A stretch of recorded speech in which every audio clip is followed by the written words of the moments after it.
का दल बस ठरका दो, छोड़ दो और मन जाएंगे। ये ब्रज की विशेषता है। तुम कछु दे सको चाहे न दे सको, लेकिन एक ही चीज है, भरा हुआ लिफाफा देना, अपना हृदय उसको भर कर देना। मैं उन अपने ठाकुर राधा रमण लाल का सेवक हूं। और मेरे राधा रमण की छवि कैसी है? मेरे ठाकुर की छवि बड़ी अद्भुत है। क्यों? क्योंकि एक ही ऐसे ठाकुर है पूरे ब्रज में जो शालिग्राम शिला में से अपने आप मूर्ति के रूप में प्रकट हो गए। आइए आप सबको वृंदावन ले चलते हैं, अपने ठाकुर से, अपने राधा रमण लाल से मिलवाते हैं। छवि देखी राधा रमण की, छवि देखी राधा रमण की, छवि देखी श्री राधा रमण की, छवि देखी श्री राधा रमण की। राधा रमण की श्याम सुंदर के, राधा रमण की श्याम सुंदर की, श्री राधा रमण की श्याम सुंदर के, राधा रमण की श्याम सुंदर के। छवि देखी राधा रमण की, छवि देखी राधा रमण।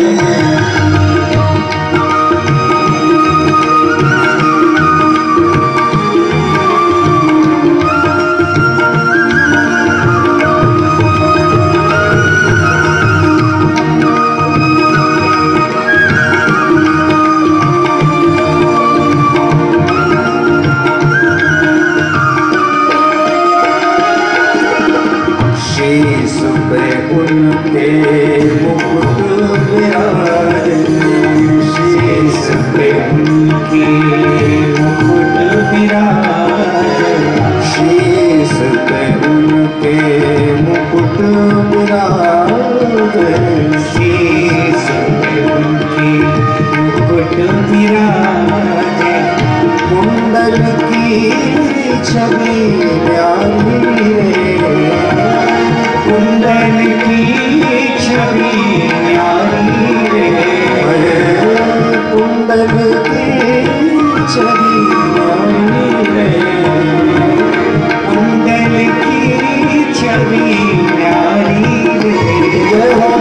छवि देखी राधा रमण की, छवि देखी श्री राधा रमण की।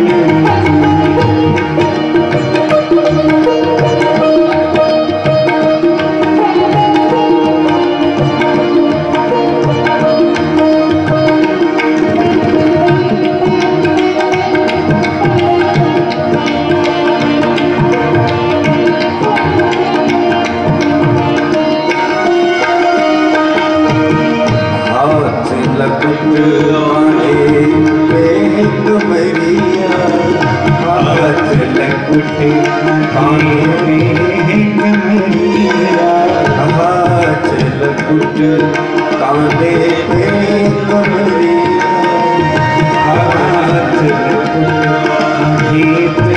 कमरिया, अधर पे मुरली साजी रे, अधर पे मुरली साजी रे, अधर पे मुरली साजी रे, अधर पे मुरली साजी रे। छवि देखी मेरे राधा रमण की, छवि देखी श्री राधा रमण की, राधा रमण की श्याम सुंदर के, राधा रमण की श्याम सुंदर की, राधा रमण की श्याम सुंदर की राधा रमण की श्याम सुंदर की छवि देखी श्री राधा रमण की छवि देखी राधा रमण जय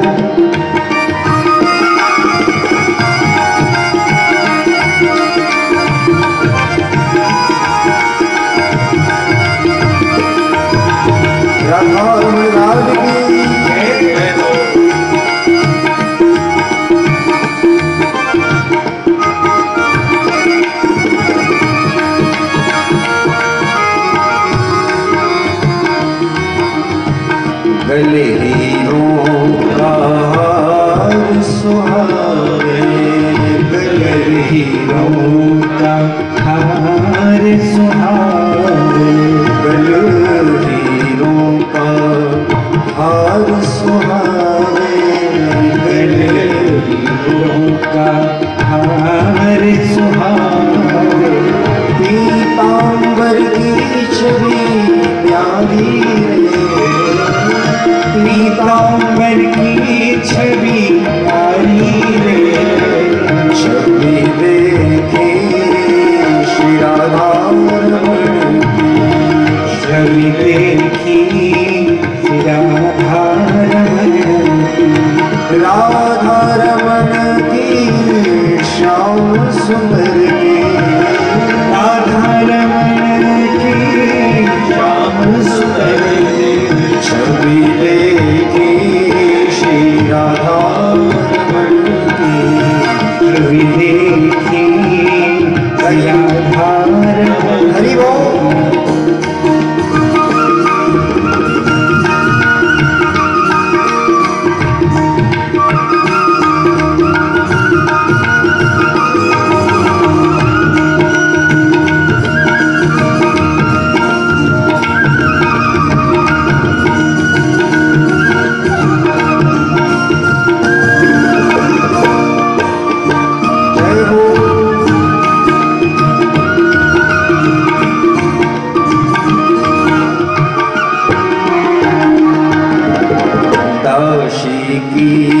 अब आस यही है दासी की अब आस यही है दासी की अब आस यही है दासी की अब आस यही है वृंदावन जाऊं तो भटकी रे वृंदावन जाऊं तो भटकी रे वृंदावन जाऊं तो भटकी रे वृंदावन जाऊं तो भटकी रे छवि देखी राधा रमण की छवि देखी राधा रमण की छवि देखी राधा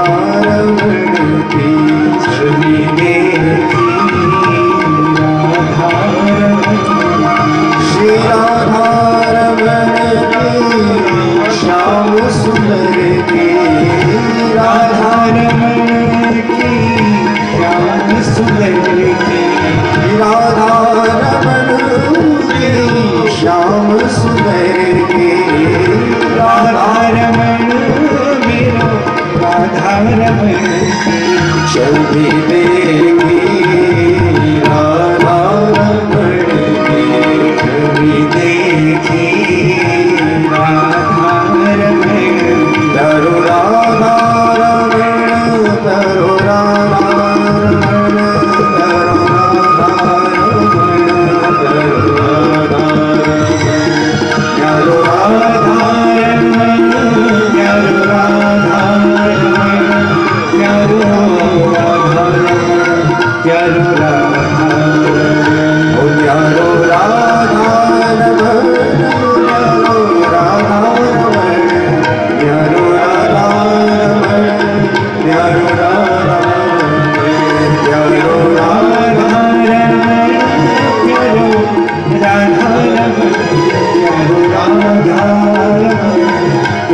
लाल की जय।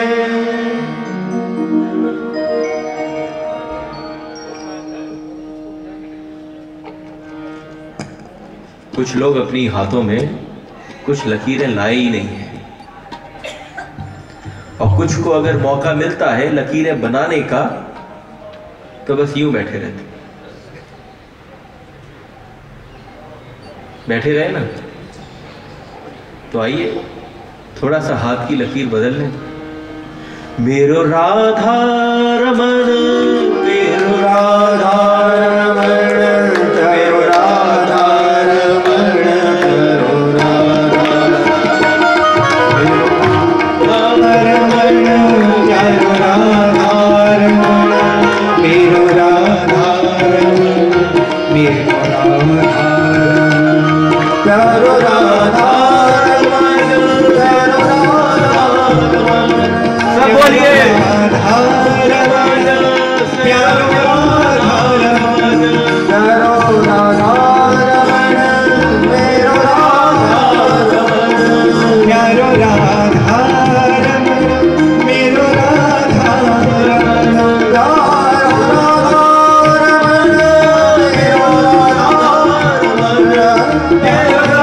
मेरो राधा रमन, प्यारो राधा रमन, मेरो राधा रमन, मेरो राधा रमन, मेरो राधा रमन, प्यारो राधा रमन, मेरो राधा, मेरो राधा रमन, मेरो राधा रमन, मेरो राधा रमन, मेरो राधा रमन, मेरो राधा रमन, प्यारो राधा रमन, मेरो राधा रमन, मेरो राधा, मेरो राधा रमन, प्यारो राधा रमन, मेरो राधा रमन, प्यारो राधा।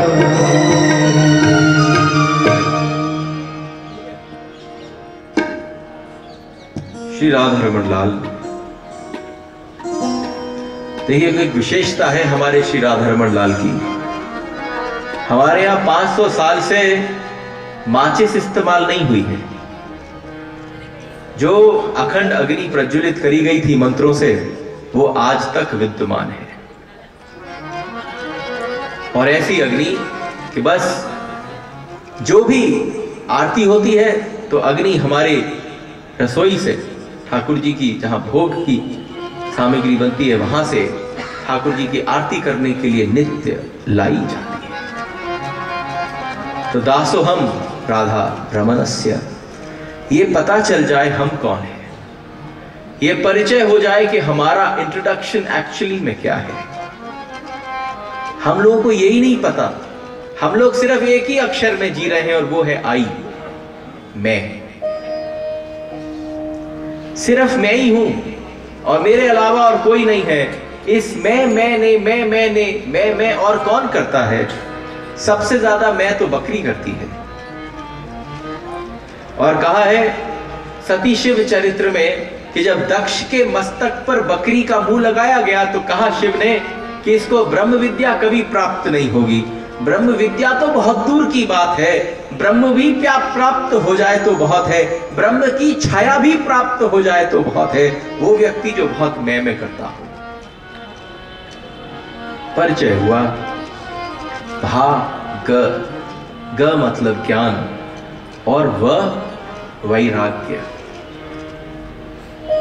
वैराग्य का क्या मतलब है? वैराग्य है छोड़ना और त्याग का अर्थ है छूटना। बड़ा अंतर है, एक है छोड़ना और एक है छूटना। तो भाई इसको समझ लेना बड़े आनंद से कि वैराग्य का अर्थ हुआ छोड़ना। छोड़ता कौन है? कब व्यक्ति किसके मन से कुछ छूटता है? एक छोड़ना है, एक छूटना है। अब घर में तुम्हारी जरूरत नहीं है, बच्चे तुम्हें मान नहीं देते, तुम्हें पता है अंदर से तुम ग्लानि से भरे पड़े हो, तुम्हें अपने से प्यार नहीं है, तुम्हें अपनी शक्ल देख के ही लगता है देखो कौन खड़ा है, पहले कितना अच्छा लगता था मैं। उस समय पर जब तुम्हारे सारे संबंध तुम्हारे पीछे से तुम्हारे विषय में अच्छा ना बोलते हो, उस समय समझ जाना कि छोड़ दो सब। उस पल पर जो छोड़ता है उसी का सब छूटता है। उस पल पर जब छोड़ता है, कभी तब नहीं छोड़ना जब तुम्हें लगे कि पूरे संसार ने उठाकर तुम्हें कोने में फेंक दिया, तब तुम छोड़ दो तो नहीं, संसार ने तुम्हें छोड़ दिया, तुमने संसार को नहीं छोड़ा था। लेकिन एक दिन ऐसा अपना निर्णय कर कर चलो कि तुम छोड़ सको, नहीं चाहिए, क्योंकि वो दिन बहुत निकट आ ही जाएगा। अभी तक जितनी तुम्हारी अवस्था, जितनी तुम्हारी गरिमा, जितना तुम्हारा आनंद, जितना तुम्हारा बल, जितना तुम्हारा ओज, सब कुछ जो चारों तरफ है, वो सब का सब एक दिन हाथ से स्लिप होएगा। और जब स्लिप होगा तो आप कहोगे कि नहीं, आप पकड़ोगे उसे कस के, संसार ने तुझे छोड़ दिया। संसार को तू अपने को मत छोड़ने दे, तू संसार को छोड़ दे वैराग्य। वो भागवत का वह है। एक बार कहा जाता है तुलसीदास जी ने जाकर अपने गुरु से कहा मुझे दृष्टि दे दो, मुझे दृष्टि दे दो। तो गुरु ने आशीष कर कर कहा तुझे दृष्टि दी जा।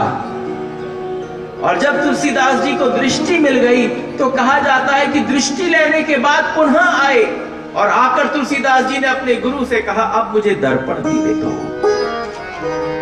पहले दृष्टि मांगी, अब दर्पण मांगा। आज भागवत का प्रथम दिवस है, 7 दिन तक इस बात की जिम्मेदारी मेरी है कि आप सबको मैं दृष्टि भी दूं और दर्पण भी दूं। दृष्टि क्या है? दिव्यम ददामिते चक्षु, दिव्य चक्षुओं का दान कर दिया भगवान ने। अभी तक जो अर्जुन था वो अभी तक श्री कृष्ण को क्या देखता था? मेरे साले हैं, मेरे सलाहकार हैं, मेरे सखा हैं, मेरी पत्नी के भाई हैं, अरे द्वारका के राजा हैं। लेकिन जैसे ही मेरे गोविंद ने विश्व रूप दिखाया उसको तो बोल पड़ा सखेति मत्वा प्रसभम यदुक्तम, हे कृष्ण हे तब हे सखेति, सखेति मित्वा प्रसभम यदुक्तम, हे कृष्ण हे तब हे सखेति, अजानता महिमानं तवेदं, अजानता महिमानं तवेदं मया प्रमादात् प्रणयेन वापि, जानता महिमानं तवेदं मया प्रमादात् प्रणयेन वापि, सखेति मत्वा प्रसभं यदुक्तं, हे कृष्ण हे तब हे सखेति। अभी तक क्या सोच रखा था? अभी तक सोचा मेरा साला, मेरा सलाहकार है। अरे तुम्हें क्या पता, जब भगवान कृष्ण रथ चलाते थे तो अभी तक आज्ञा देता था। आज जब पहली बार विश्व रूप का दर्शन किया तो उसके मन में आया अरे मैं किसको आज्ञा देता था? तो पूरी सृष्टि को आज्ञा देता है।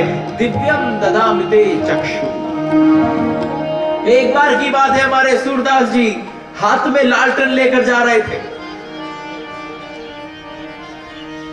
और जब हाथ में लालटेन लेकर जा रहे थे तो एक ने कहा राम राम भैया, एक ने कहा राम राम, एक ने कहा भैया नारायण नारायण। उन्होंने कहा नारायण नारायण, कृष्ण की जय हो, कृष्ण की जय हो, जो जैसा संबोधन करे। कई लोगों के साथ बड़ी इसमें भी ईगो वॉर चलती है। हमने कह दी राधे राधे, वो लगे पड़े जय श्री कृष्ण। भैया हमने कह दी जय श्री कृष्ण तो किसी ने कह दी राम राम, आप बोलो राम राम, हमने कहा भैया राम राम। लेकिन हमारे संत हमें बताते हैं, भक्तमाल का चरित्र हमें बताता है कि जैसा जिसने संबोधन किया तुमने वैसा नाम ले लिया। क्या कहा? भैया सूरदास जी आपके बारे में तो सब जानते हैं, आप तो अंधे हो। सूरदास जी से कहा आप तो अंधे हो? हाँ भैया मुझे पता है मैं अंधा हूं।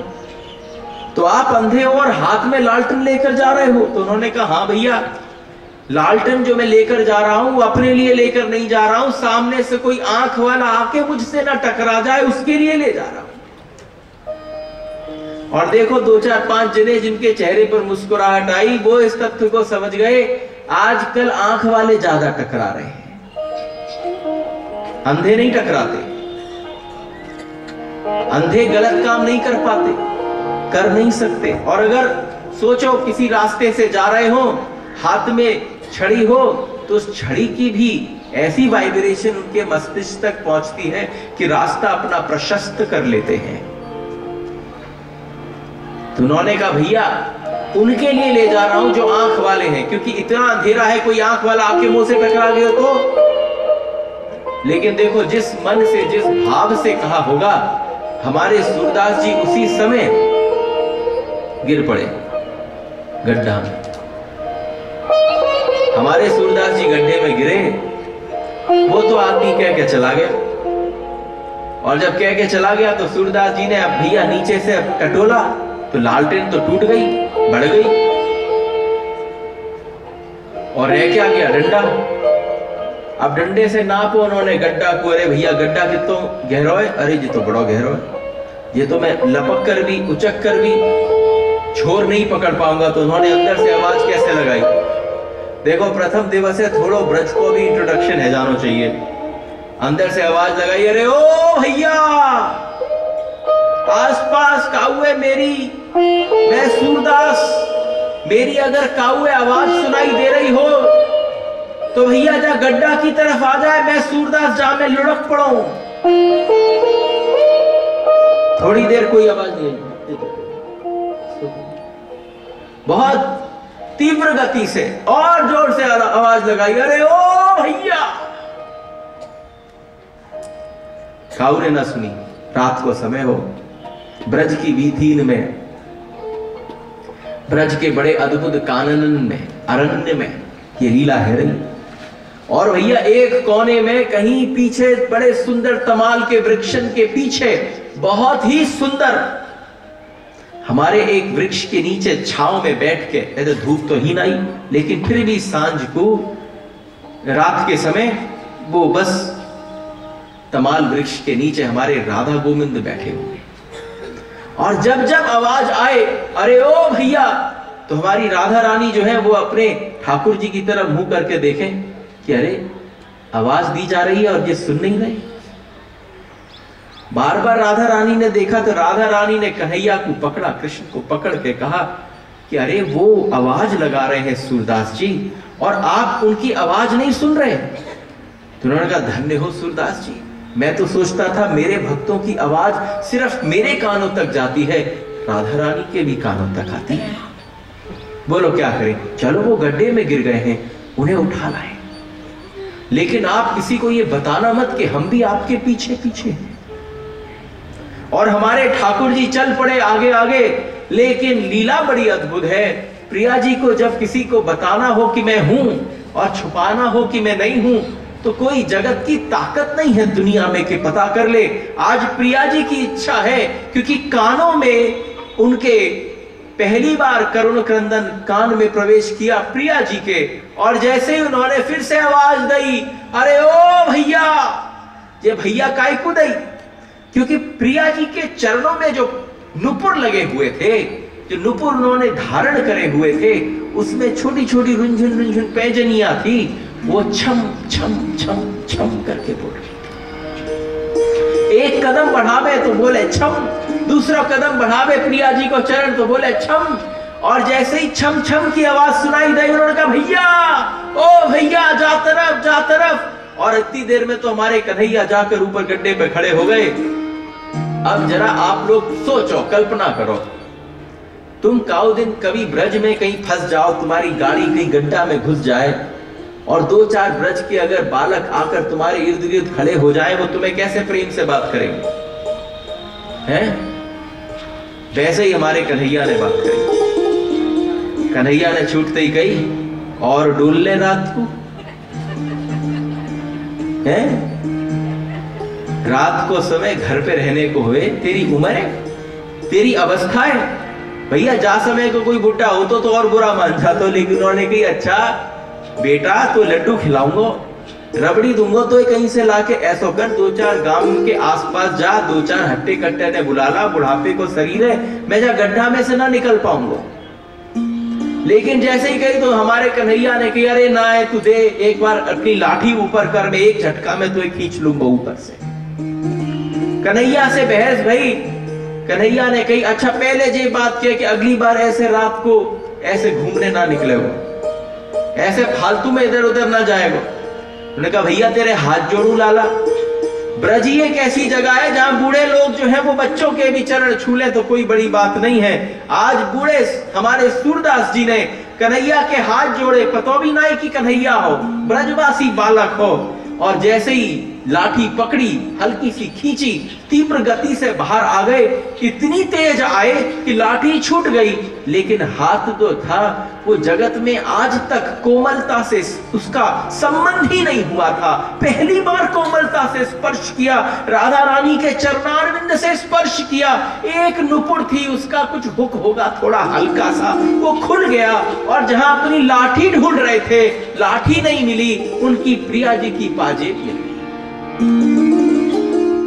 और ठाकुर जी ने आके कही कि ऐसा है बुढ़ाऊ, तो अब तो निकाल दियो जा बार, अगर अगली बार उन्हें को कितनी भी आवाज दे तो रही हो, मैं नहीं आऊंगा लौट के। हमारे सूरदास जी पकड़ना चाहते थे उसको, लेकिन पकड़ नहीं पाए। लेकिन जैसे ही प्रिया जी के संग थोड़े से हमारे गोविंद आगे निकले तो देखा कि एक चरण में प्रिया जी के पाजेब है, वो पाजेब तो बोलती है छम, लेकिन दूसरा चरण आगे बढ़ा तो छम नहीं बोला, लेकिन वहां से वो पाजेब उछाल दी हमारे सूरदास जी ने, वो बोल पड़ी छम। तो प्रिया जी ने एकदम मुड़ के कहा कि अरे देखो हमारी पाजेब जो है वो सूरदास जी के पास रह गई। तो मुड़े हमारे गोविंद और आके सूरदास जी से बोले मेरी एक चीज रह गई है तुम पे, एक तो मेरे गड्ढा से निकालो, मेरी चीज भी ले ली। तुम समझ जाओ चर्चा कैसी है रही है। कोई आदमी उखड़ो ही भयो 24 घंटों बोले तो भाई सही करने को तरीका का है यही है। जैसे ही कौन सी चीज है, उन्होंने कहा मेरी पाजेब है, उन्होंने कहा दूसरी लइयो। अब तो प्रिया जी तो पेड़ के पीछे ही। तो हमारे ठाकुर से सूरदास जी ने कही पहचान गया गोविंद में तुम्हें, नहीं तो इतनी प्यारी इतनी कोमल भाषा बोलने वाला में इतनी ताकत नहीं हो सकती ब्रज के इस समय के किसी बालक में कि एक बूढ़े को लाठी समेत उठाते एक हाथ से। लेकिन मैं तुम्हें पहचान गया, ये जिनकी पाजेब है एक बार उनको मेरे सामने ले आओ। और जैसे ही प्रिया जी सामने स्वयं चलती हुई आ गई, और जब आई तो आज प्रिया जी ने कहा कि अरे सूरदास जी आज मेरा मन है, आप कुछ मांगो हमसे। आज प्रिया जी से जब बार बार कहा कि कुछ मांगो, तो हमारे गोविंद ने पकड़ लिया सूरदास जी को और कहा मांग लो ना, आज तक कुछ नहीं मांगा, एक बार वो दे रही है तो मांग लो। तो